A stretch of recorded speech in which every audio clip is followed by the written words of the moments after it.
Betul. Terima kasih atas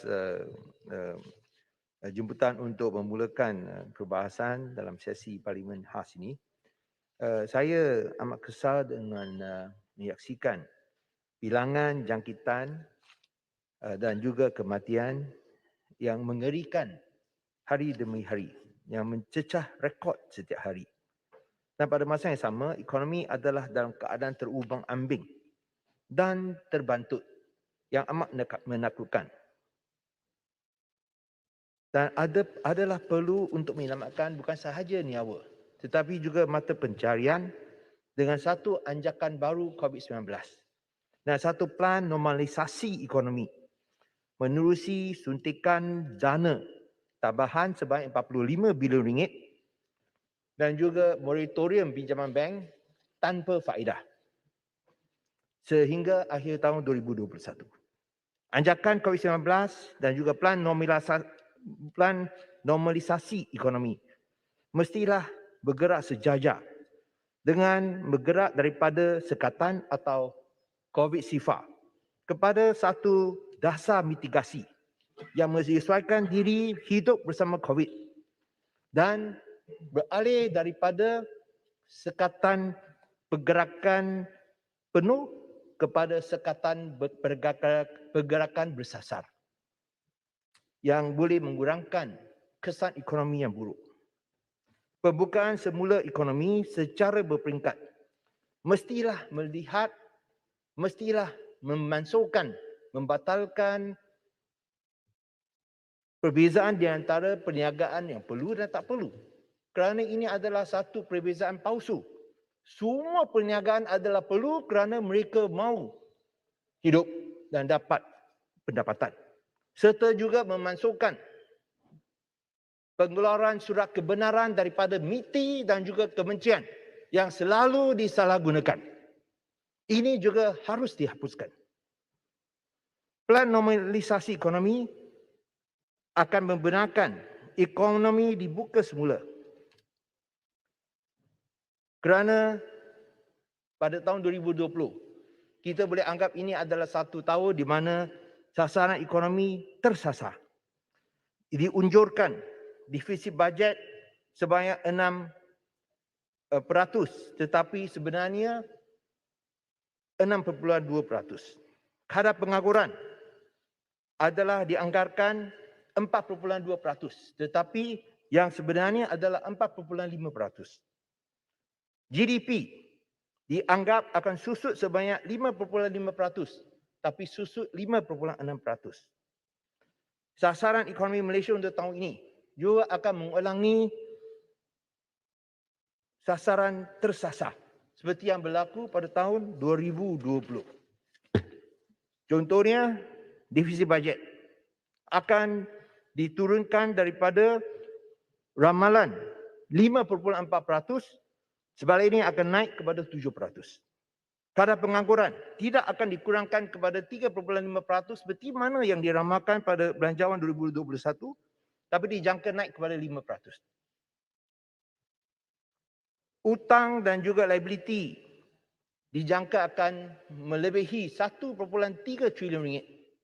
Dan di sini saya harap Yang Berhormat Menteri boleh berikan jumlah penuh utang dan liability kerajaan. GDP juga telah diturunkan. Ramalannya yang agak optimistik dalam belanjawan 2021 ialah sehingga 7.5%.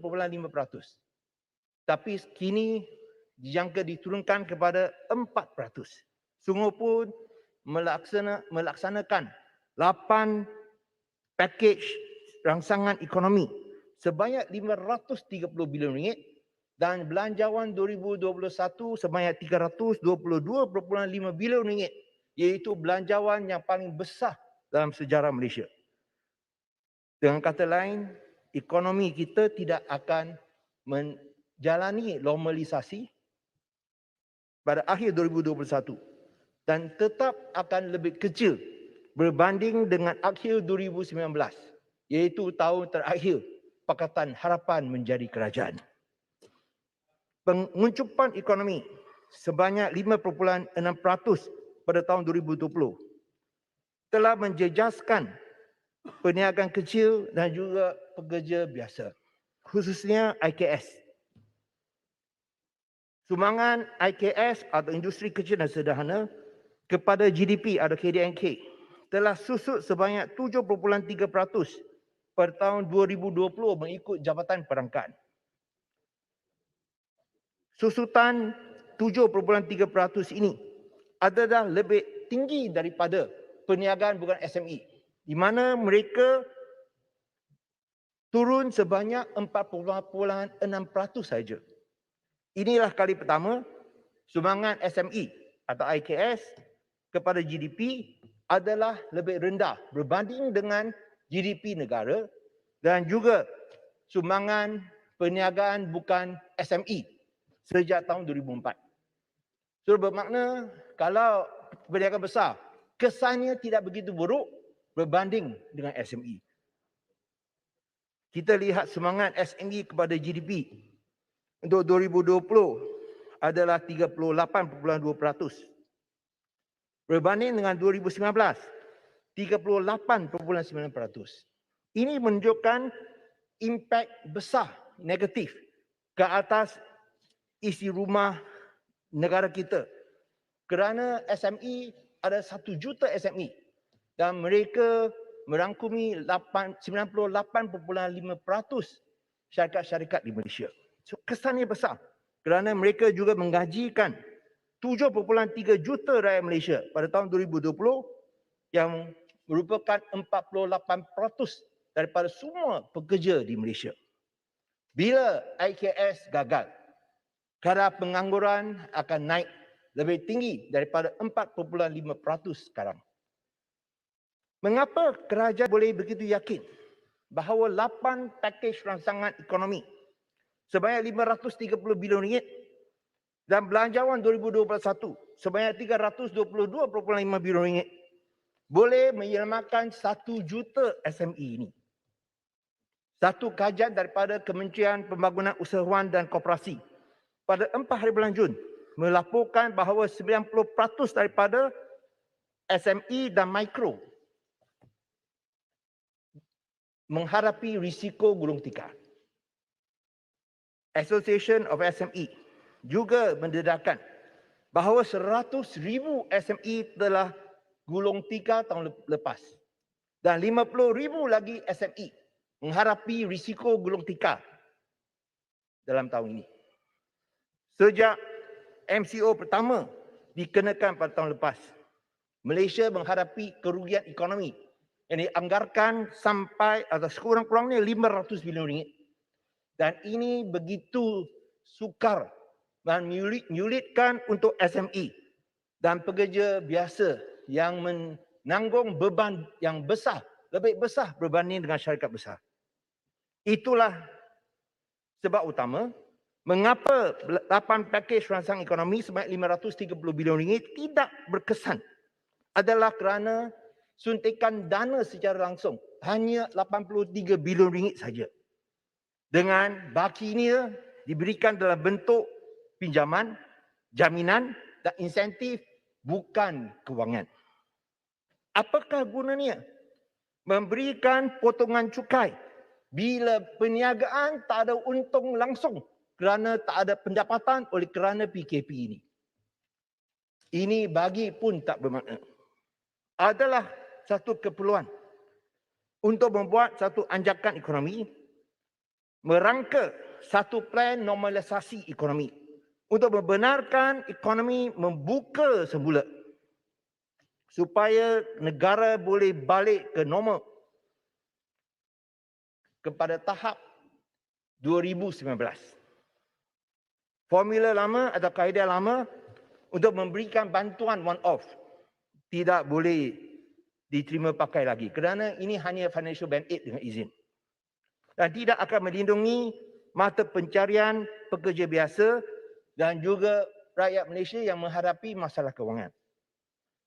Perlunya ada bantuan kewangan secara berkala dan kerap untuk menyelamatkan pekerjaan, perniagaan dan juga mata pencarian. Pertama, daripada RM45 bilion suntikan dana secara langsung.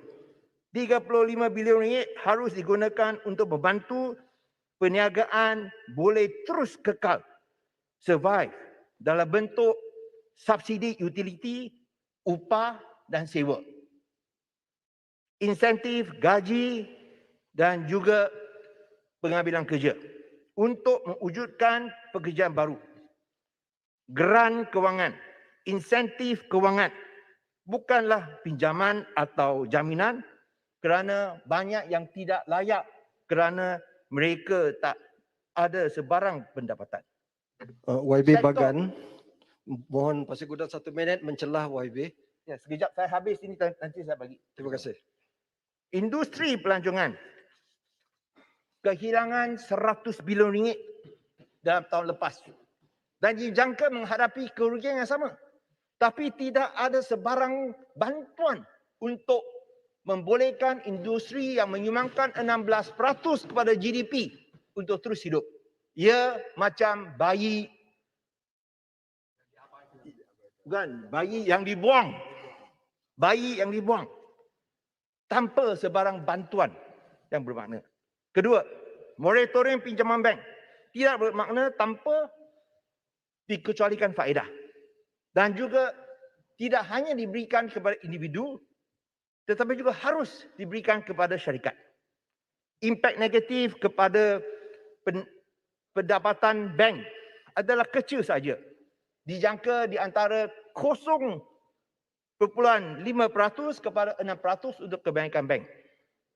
Mengecualikan compound interest dan bayaran denda lewat tidak akan membantu peminjam. Mereka membayar kos faedah yang sama semasa mereka masih tidak ada sebarang pendapatan. Tidak seperti moratorium pertama tahun lepas. Faedah untuk pinjaman sewa beli tidak dikecualikan. Untuk pemegang kad kredit juga tidak takluk di bawah moratorium ini. Tetapi mereka hanya dibiayai semula dalam bentuk pinjaman tetap tanpa menjejaskan faedah terbayar. Tidak ada penjimatan langsung untuk pemegang kredit dan peminjam sewa beli. Loan moratorium adalah penangguhan pembayaran pinjaman. Dan industri bank harus buat haircut ke atas keuntungan yang agak sihat mereka. Kalau kita lihat pada tahun 2019, keuntungan selepas cukai adalah 32.3 bilion ringgit. Sedangkan pada tahun 2020 adalah 23 bilion ringgit. Inilah cukai, itulah keuntungan selepas cukai. Mereka mampu menanggung 5 bulan tanpa faedah sehingga akhir tahun 2021. Pasir Gudang. Terima kasih YB Bagan, terima kasih Datuk Yang Ketua. YB Bagan, bolehkah melalui YB Bagan mohon saya Pasir Gudang mohon pengesahan daripada Yang Berhormat Menteri berkenaan sumbangan pekerja dan juga KWSP melalui program iLestari, iSinar, iCitra dikumpulkan lebih 100 juta daripada wang pekerja dalam KWSP telah digunakan dalam program package rangsangan ini. Manakala apa yang YB Menteri Kewangan sebut ada 8 package kerajaan. Kerajaan hanya mengemukakan suntikan cash tunai hanya lebih kurang 80 juta. Adakah fakta yang saya sebut ini benar, iaitu sumbangan pekerja dari duit pekerja sendiri, daripada safety net mereka, skim pension mereka ini jumlahnya lebih besar daripada sumbangan kerajaan sendiri. Soalan saya YB Bagan, tolong tanyakan kepada Menteri Kewangan, apakah rancangan kerajaan yang untuk menolong pekerja ini supaya wang KWSP mereka ini dapat dipulihkan semula. Contohnya, program iCitra, kita ada lebih kurang 15 pencarum KWSP pekerja, lebih kurang 6 juta pekerja tak mampu nak keluarkan iCitra sebab duit dia dah habis dalam KWSP, dikeluarkan dalam air lestari, air sinar. Jadi YB Bagan, tolong tanyakan. Terima Terima kasih. kasih. Saya harap ini jadi sebahagian Boleh dari Sri ucapan Gading. saya. Nanti sekejap saya habis 2 peringkat saya bagi. Okey, ketiga ialah kalau kita lihat kemelisan ekonomi yang agak buruk, di mana bukan sahaja ramai yang tak pernah dulu minta itu baku dapur, sekarang minta buat kali pertama. Saya rasa itu menunjukkan betapa teruknya kesan ekonomi. Saya harap kerajaan boleh berikan peruntukan yang sama kepada semua kawasan-kawasan pembangkang seperti mana yang mereka berikan sebelum ini. Kerana ini untuk bantu orang miskin. Sebab dalam kawasan pembangkang mereka juga rakyat Malaysia. Itulah sebabnya kita minta harap boleh naikkan bantuan kebajikan kepada RM1,000 untuk kumpulan B40 dan penganggur. Kerana inilah dijanjikan oleh Yang Berhormat Perdana Menteri semasa berkempen dalam pilihan raya di Sabah. Ini hanya melibatkan kos tambahan RM5 bilion untuk 5 bulan akhir tahun ini. Kita minta bahawa ini boleh mewujudkan satu social safety net untuk membantu mereka yang menganggur dan pekerja yang hadapi masalah cash flow. Bukit Mentajam. Sri Gading. Datuk Speaker, terima kasih Yang Berhormat Bagan. Setelah mendengar apa yang telah dijelaskan oleh Yang Berhormat Menteri Keuangan dan menyatakan tentang keadaan keuangan negara yang amat terbatas dan juga perbelanjaan daripada semalam dan sebelum itu, kita melihat KKM disebutkan belanja 3.7 bilion. Kementerian Sains belanja hampir 5 bilion lebih untuk vaksin dan berbagai. Tapi malangnya di peringkat akar umbi, tidak kelihatan bagaimana keuangan ini dapat diterjemahkan menjadi kenyataan. Bayangkan kemudahan katil di hospital pun tidak cukup. Bayangkan rakyat kita nak mendapatkan oksigen. One oxygen tangki itu have to be shared by at least 2 or 3 people. Sound like kita dalam keadaan negara yang third world countries. Membimbangkan saya, ialah saya nak bertanya Yang Berhormat Datuk Bagan. Baru-baru ini kita dapat melihat bagaimana pihak kerajaan melakukan iaitu menggunakan kumpulan uang amanah negara. KWAP 20 bilion diambil 1/4 kerajaan untuk membeli vaksin tidak melalui tanpa parlimen perbincangan. Ini keuangan untuk generasi kita yang akan datang. Dan lepas itu kita melihat dalam pembinaan 5G kerajaan tidak menggunakan kaedah yang lain. Malahan kerajaan mengambil seakan-akan kerajaan nak berbuat, they want to be in business. Negara lain seperti Korea dan Thailand, they do it in different kind of form to generate income. Ya, tapi malangnya pada hari ini kita dapat melihat daripada 5G yang ada, ya sepatutnya menjana sekurang-kurangnya 3 bilion US dollar. Tapi malangnya pada hari ini kerajaan perlu berbelanja hampir 11 bilion untuk membina prasarana untuk memudahkan 5G. Dan saya ingin menambah sedikit. Saya nak bertanya, berapakah jumlah dan nilai kontrak perolehan kerajaan dipecahkan mengikut kementerian yang diberikan oleh kerajaan sejak 2020 hingga 1 Julai 2021. Berapakah jumlah nilai secara runding terus mengikut kementerian pada tempoh yang sama? Terima kasih Yang Berhormat Bagan. Yang Berhormat Bagan. Bagan tentang menjadi moratorium. sebahagian. Najib, saya habis tentang vaksin saya bagi. Ini harap boleh jadi sebahagian daripada ucapan saya. Keempat ialah perlunya ada tambahan 4 bilion untuk sektor kesihatan. Bukan sahaja mengambil semua pegawai kontrak sama ada doktor, farmasis dan juga itu doktor gigi, tapi juga untuk memastikan sistem sokongan kesihatan dapat ditambah, ICU, katil ICU ditambah dan juga penting sekali ialah vaksinasi. Yang Berhormat Rembau semalam menyatakan 12.5 juta rakyat Malaysia telah menerima sekurang-kurangnya 1 dos. Dan daripada 18.8 juta orang dewasa yang mendaftarkan diri. Oleh kerana 18.8 juta orang dewasa rakyat Malaysia telah mendaftar diri merupakan 80.5% daripada populasi dewasa di Malaysia, 37.6 juta dos diperlukan. Kerajaan sudah terima 26.4 juta dos, kurang 10.2 juta dos. Mengapa tidak boleh beli 10.2 juta dos supaya semua rakyat dewasa yang mendaftarkan diri boleh divaksin dengan serta-merta. Tak payah tunggu 3 bulan. Mengapa kena tunggu 3 bulan? Semalam mungkin yang berhormat Senator Menteri Kewangan tak ada. Menteri berkenaan YB Remah menyatakan tak ada wang untuk beli 10.2 juta dos. Saya nak cadangkan keluarkan wang. Pembangkang akan sokong. Kerana kita tak boleh tunggu. Kalau tunggu 3 bulan lagi, tak tahu berapa ramai akan mati. Lebih penting kita selamatkan nyawa daripada selamatkan perbelanjaan. So saya harap bahawa jangan tunggu lagi. Farma niaga ada 14 juta. Kita sekarang kurang 10.2 juta untuk vaksinasi 18.8 juta rakyat Malaysia.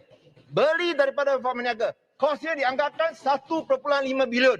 Kita mampu keluarkan 1.5 bilion untuk selamatkan 18.8 juta rakyat Malaysia. Sila. Terima kasih Wawi Bagan Bilaluan. Cuma nakkan komen daripada Wawi Bagan tentang kenyataan yang menyatakan bahawa, minta izin Malaysian are self-financing themselves through moratoriums and EPF withdrawals sebanyak 350 bilion daripada jumlah packages yang disebutkan tadi 530 bilion. Maknanya rakyat tanggung sendiri. Rakyat tetap sengsara. Itu kenyataan pertama. Yang keduanya adalah stimulus package ini telah melupakan langsung sektor pertanian luar bandar kepada petani, nelayan dan peternak. Kalau saya lihat daripada apa yang didapat oleh petani, paling banyak 1 bilion daripada 530 bilion tadi. 0%, almost nil, zero. Dibandingkan dengan packages untuk prihatin SME yang mendapat 10 bilion yang diumumkan kerajaan. Ya, saya minta komen. Terima kasih, Sri Gading. Saya rasa bukan saya yang jawab, Menteri yang jawab. Ini masuk sebagai ucapan saya. Yang penting ialah kita Boleh tak minta boleh tunggu lagi tentang- sekejap. Kita nak sokong kita punya wira-wira, frontliners, wira-wira di sektor kesihatan. Bagi mereka tambahan 4 bilion ringgit. Kita tak mau dengar cerita yang menjaya hati macam Miss Bawi Kong di mana bapanya dinafikan oksigen, katil, selimut dan juga makanan sebelum beliau mati oleh kerana COVID di hospital sedang. Let us achieve herd immunity dengan izin. Betul. Let us achieve herd immunity not only through inoculation and infection. We don't want to achieve herd immunity through inoculation and infection. We want to achieve herd immunity through inoculation. So kelima, itu insentif pengambilan kerja sebanyak 500 sebulan kepada pekerja tempatan dan juga kepada majikan RM300 sebulan untuk mewujudkan peluang pekerjaan. Kadar pengangguran di kalangan belia di antara umur 15 hingga 30 tahun masih tinggi. Dan untuk bulan Mei naik 0.5% kepada 9.2%. Ini satu angka yang agak tinggi. Keenam, kita harus memudah cara pembukaan semula ekonomi dengan menghapuskan fictitious differentiation dengan izin between essential and non-essential business. Tak ada makna langsung. Dan saya harap penting ialah kita harus tegaskan desentralisasi. Decentralization and whole of society effort adalah kritikal untuk memastikan negara kita balik secara normal dan juga ekonomi balik ke pangkal jalan. Kerana centralization of powers termasuk proklamasi darurat hanya telah menjadi krisis politik, kesihatan, kemitraan ekonomi dan juga ketidakstabilan politik menjadi lebih teruk lagi. Yang berhormat daripada Gasah. Kanga. Terima kasih Yang Berhormat Bagan. Singkat 5 minit lagi. Singkat. Tadi saya dengar ucapan daripada Yang Berhormat Bagan bekas Menteri Kewangan berkenaan dengan baku makanan. Tadi dalam ucapan oleh Senator Menteri Kewangan ada menyatakan bahawa 300,000 tersebut sekiranya perlu boleh ditambah. Jadi saya mohon pandangan daripada Yang Berhormat Bagan, apakah 300,000 kalau secara one off, bagi saya, kawasan saya tak cukup.